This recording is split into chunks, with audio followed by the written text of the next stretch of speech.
As the city of Boston shut down Friday during the manhunt for the marathon bombers, one question kept rearing its head. Would law enforcement use a drone to help locate and capture the suspects? From controversial U.S. attacks on alleged terrorists in Pakistan and Afghanistan to do-it-yourself gadgets you can buy on the internet, drones seem to be everywhere. Martha Raddatz went to find out who's watching you. Landing gear, check. Avionics pod, check. On the outskirts of Miami, pilots from the Miami-Dade Police Department's aviation unit are assembling their newest tool in law enforcement. Weighing in at just under 20 pounds, this micro air vehicle, or MAV, is one of 2 drones in their arsenal and carries a payload of a single camera. It basically assists us in getting an aerial view for the ground units, the commanders, the incident commanders, and first responders on the scene so that they can better prepare to approach a situation. Miami-Dade is one of more than a dozen law enforcement agencies which are incorporating drones into daily operations, although their use is heavily regulated. We can't just sit and say, we're going to fly this thing from the station and we're going to surveil the city. That doesn't work that way. We can't fly over populated areas, or we can't fly near high rises. Straps in place? Check. Landing gear fastened? Check. Nightline recently visited during an exercise as the MAV flew in support of a SWAT team operating on the ground. In this simulation, a suspect has escaped from custody, and the MAV will be used to see in real time what is happening during the search. You're clear to launch. Clear to launch, MAV.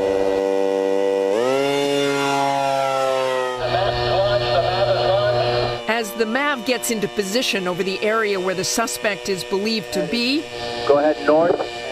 Its cameras capture him sprinting across a clearing and into a building. Okay, guys, we got SRT responding. At the command post, the images from the drone help the incident commander guide the SWAT team into position. There's a building on the south side of the roadway. Subject was last seen running into the doorway along the western wall. With the drone overhead and the SWAT team outside the door, the suspect is quickly apprehended. He's surrendering right now. We're hoping to use this for tactical situations where we have somebody shooting at the police.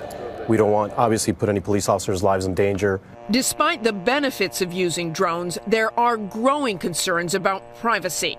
What we don't want to see is drones used to hover over our neighborhoods 24/7, keeping track of everywhere that we drive or walk, and the technology is there to do that.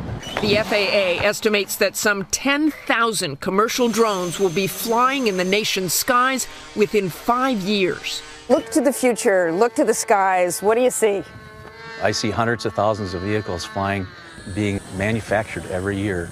Banking on that growth is retired Air Force Colonel and F-4 pilot Jerry Lemieux. When you think about the future, focus on the hundreds of commercial applications that these vehicles can be used for, such as agriculture. The news media is big, sports events. Lemieux has just started up the first unmanned vehicle university. Most of the teaching is done online, offering master's and doctorate degrees with courses in radar sensors, project management, and mission design, as well as intensive weekend programs.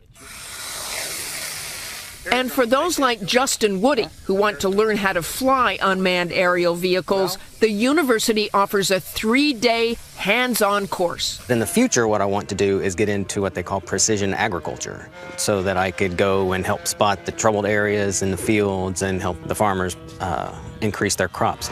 Okay, our turn? Our turn. Nightline dropped in on the latest session, held at a model airplane field in Sarasota, Florida. I had practiced on a computer simulator before arriving, and once Justin and Gene Payson, my instructor with 40 years of experience, launched the fixed-wing drone called a Skyhawk, I took over the controls. Get some right. Give it some right. Yeah. Wearing goggles, I see what the Skyhawk sees. We're going to turn around 180 degrees, and we're going to be heading west. Okay. There. So there's the airport. Okay. There's the runway. Aim for that. I made a few laps over the airstrip, and then Justin brought the Skyhawk in for a landing. Okay, just keep the sticks level, and you're perfect. Down. There we go. Wow, Justin, perfect. But working with drones isn't all about flying. With the aerial cameras and other sensors, the university gives students a chance to operate those systems as well, using a helicopter-like drone that can hover.